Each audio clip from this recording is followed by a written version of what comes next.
Hello and welcome to part 7 of Trails Through Daybreak. Now, where did we stop last time?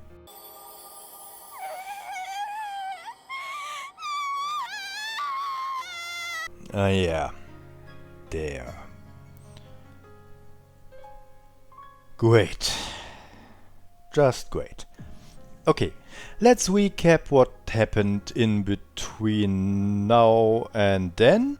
After Fairy wasn't able to mercy kill her best friend, her father disowned her, and so she came here and wanted to get hired by Van, who agreed.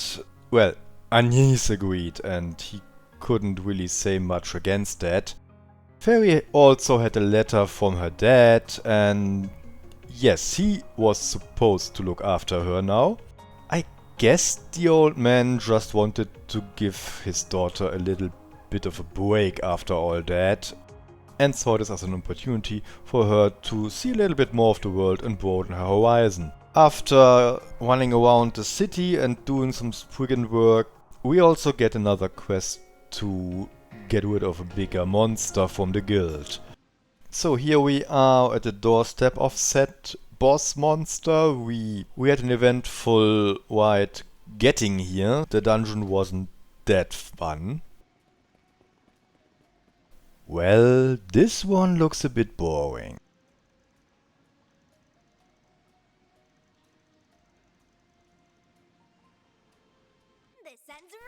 Let's get this over with. A boost would work here. Activating skill. And I really need to find a way to do more damage. The art damage in particular feels way too low.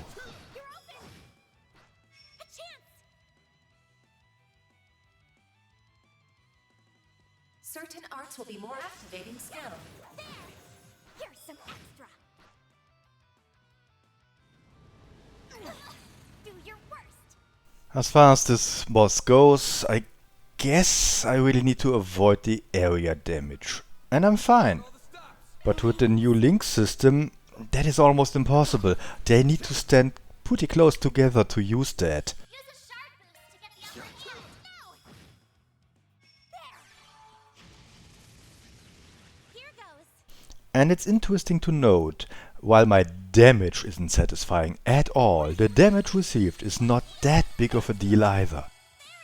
That just makes the fights longer, A boost would work here. but as long as I don't take any risks, heal early, I'm quite safe.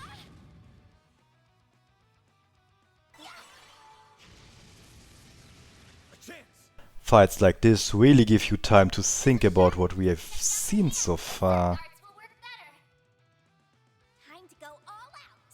First off, Van is a way better protagonist than Rean. But that's not a high bar. He has personality, is well connected and has a sense of honor. He is no pushover, knows how to fight without being over the top, and there is quite some stuff in his past that keeps him from being a model bracer, while he isn't a complete gangster either. Certain arts will be more effective. Time to go all out. Initializing drive. That makes him that great character they were going for, and so far he is totally believable. As someone who's always on razor's edge between a lawful bracer and a criminal.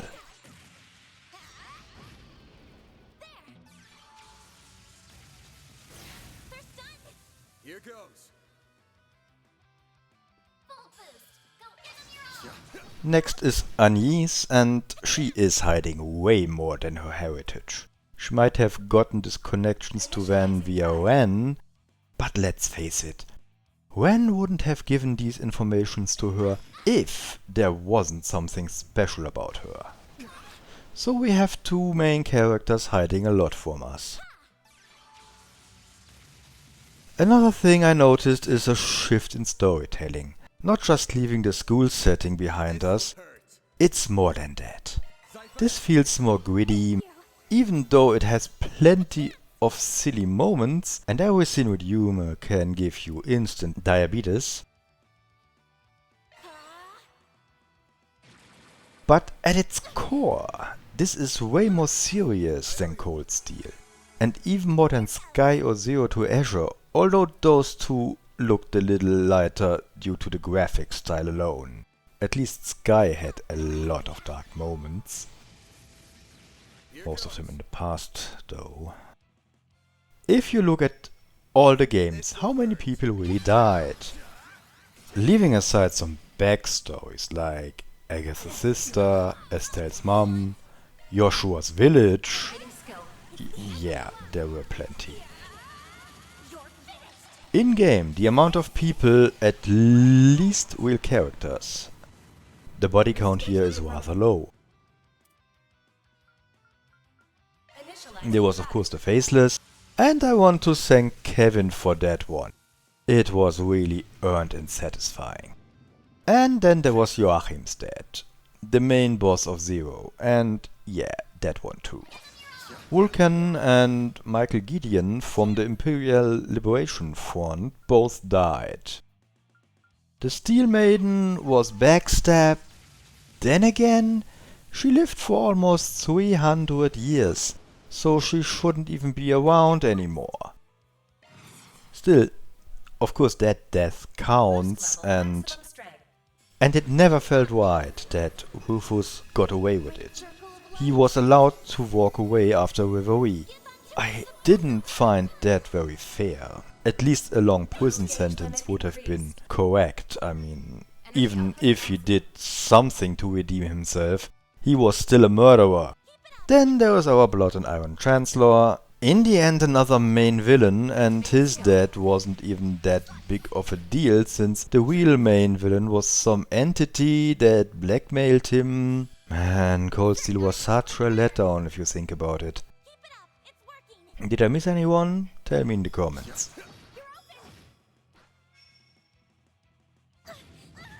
Do your worst.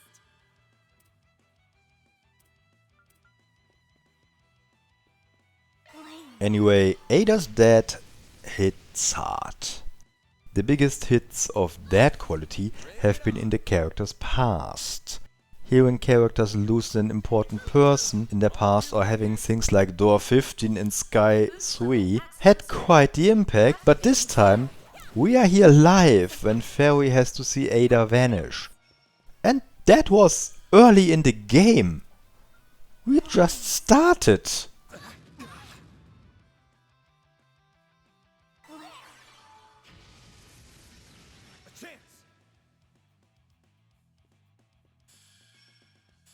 Activating skill. Man, this fight is more annoying than anything. It takes forever, but it never feels like I could lose. Maybe hard mode isn't hard enough? Oh, I shouldn't say that. The next real problem is around the corner.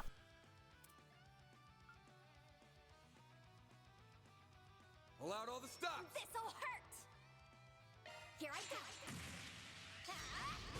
Flinched. Fan. And the arts just don't hit all that hard. If you have more than one target, it's fine, but single target, they just don't cut it. I never was a big fan of using arts in the first place. You need one round to start casting. Have to wait a while, might even get your concentration broken by some opponent. And at least in Trails in the Sky the damage wasn't that great either. So I just used normal attacks and some craft.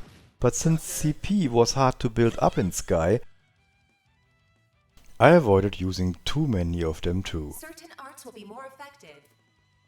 Time to go. So I think this boss is finally finished. Going all in. Here goes. Full boost. This'll Now, I guess the best idea is to stop making videos for a while, play a little into the story. The two main characters have a lot of things they hide. Ren is actually connected to everyone, and there's also a huge question mark behind an yes. Unless I have more to talk about, I will stop making videos and wait for something interesting to happen. Until then, bye bye.